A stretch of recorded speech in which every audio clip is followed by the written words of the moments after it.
Après 3 ans d'absence au Grand Palais, les 230 voitures du Tour Auto Optique 2000 se sont donné rendez-vous pour la première journée de vérification technique et administrative. Patrick Peter nous présente cette édition. On a démarré en 1992, donc c'est la 21e édition. Toutes les éditions sont particulières puisqu'on change d'itinéraire tous les ans. Cette année, on va aller de Paris à Nice avec un bel itinéraire, 4 circuits, 10 spéciales. Une particularité en termes d'hommage qu'on rend à une voiture spécifique cette année, à savoir la 250 GTO, dont c'est le 50e anniversaire. La grande verrière du Grand Palais abritait également une exposition exceptionnelle de BMW Art Cars. Mais le public, à n'en pas douter, s'est déplacé essentiellement pour admirer ce rassemblement rare d'automobiles de collection allant des années 50 à 70. Et de profiter de l'occasion pour approcher leur héros, jeu auquel se prête volontiers Jean Ragnotti. Toujours le même plaisir parce que beaucoup de très belles voitures, une très belle ambiance, un départ ici au Grand Palais magnifique, et puis après la course elle-même qui était un mélange de vitesse, de sport et puis de convivialité qui est quand même très intéressant entre tous des équipages qui sont vraiment des équipages très différents les uns des autres. Il y a une ambiance qui est très très bonne et ça fait partie des bonnes choses qu'on a sur le Tour de France. Parmi les VIP, stars du volant, participant au Tour Auto, il y avait un trublion, le vainqueur du Paris-Dakar, à moto, Cyril Després. Pour changer du tout au tout, je préférais, tant qu'à venir dans une voiture, en prendre une américaine, avec beaucoup de chevaux, avec beaucoup de caractère, un joli bruit, et donc une Corvette. Ça va me changer de mes deux roues, mais je suis plutôt content d'être au départ en tout cas. Je pense que sur le Dakar et sur ma moto, quand je me déplace, c'est pour la gagne, là c'est uniquement pour le plaisir.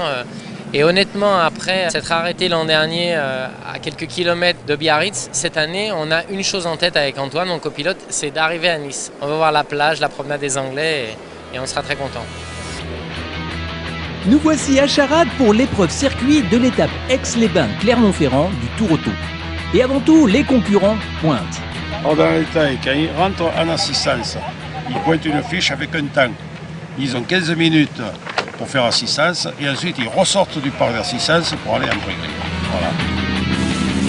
Une fois en pré-gris, nous avons rencontré notre ami Guy Leneveu, copilote émérite qui se fait une joie de présenter son auto et son coéquipier. La voiture, c'est une Alfa Giulia Super berline 4 portes comme une famille qui part en vacances, mais conduite par Christian Charavita, ça devient une voiture de course. Oui, mais disons que nous, on a la grand-mère du plateau parce qu'on fait une tonne 100, on fait 150 chevaux. Donc il y a des Alpha de course GTA là, qui font à peine 800 kg et 200 chevaux. Donc la grand-mère se débrouille pas mal parmi tous ces jeunes. Sur les circuits, on est un peu pénalisé. Dans les spéciales, on se rattrape, on arrive à être dans les 10 meilleurs. Pour le copilote, le circuit, ça donne quoi en fait? Le copilote dans le circuit, alors, il va à la buvette, il prend un casse-croûte et puis quand son pilote revient, il l'encourage, il lui dit « t'as bien fait ». Alors, Alain Serpaggi, avez-vous bien fait durant ce tour? Pas trop mal. Les premières spéciales, Jean m'a mis quelques secondes parce qu'en spécial, c'est un spécialiste de rallye, donc il va un peu plus vite que moi, c'est la logique. J'ai pu rattraper tout ça à Dijon. J'en ai remis encore un petit peu plus au circuit de Brest. Le lendemain, il a repris quelques secondes encore en spécial. Donc aujourd'hui, on est à Charade. Et pour le moment, j'ai 20 secondes d'avance. Voilà. Alors nous, on a une petite berlinette 1860 qui a 172 chevaux. Sur les circuits, on sait à l'avance qu'on va se faire allumer. Par contre, il y a eu 3 spéciales, 4 spéciales, on a fait tous les meilleurs temps sauf une. Alors on est quand même content. Jean participe donc à ce Tour Auto avec une Alpine A110 1800 Groupe 4 de 1972, alors qu'Alain est au volant d'un modèle très exceptionnel. Cette voiture, c'est un modèle unique, c'est la dernière berlinette qui est sortie et elle a un moteur 16 soupapes. Parce qu'à l'époque, Renault avait décidé de mettre une culasse 16 soupapes sur le moteur 16 pour faire du rallye.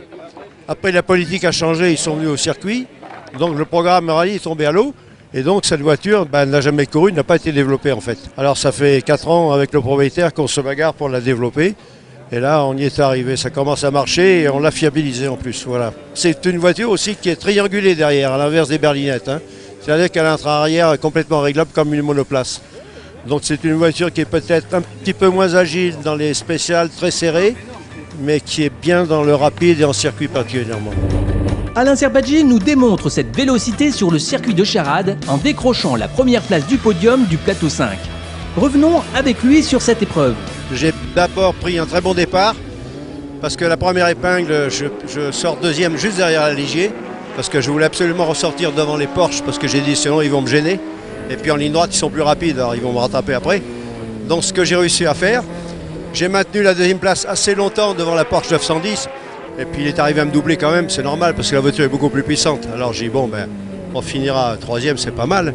Et puis j'ai ramarré la Ligier qui avait un problème de boîte de vitesse. Ah, j'ai dit bon ben je suis deuxième, c'est mieux. Et puis à 2 tours de la fin je crois, la BM a mis de l'huile partout, ce que j'ai vu tout de suite et ce que n'a pas vu Perrodo.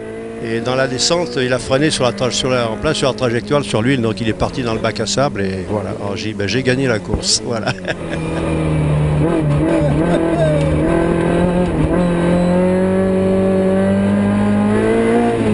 Parce que j'ai gagné ma première course de monoplace ici en 69.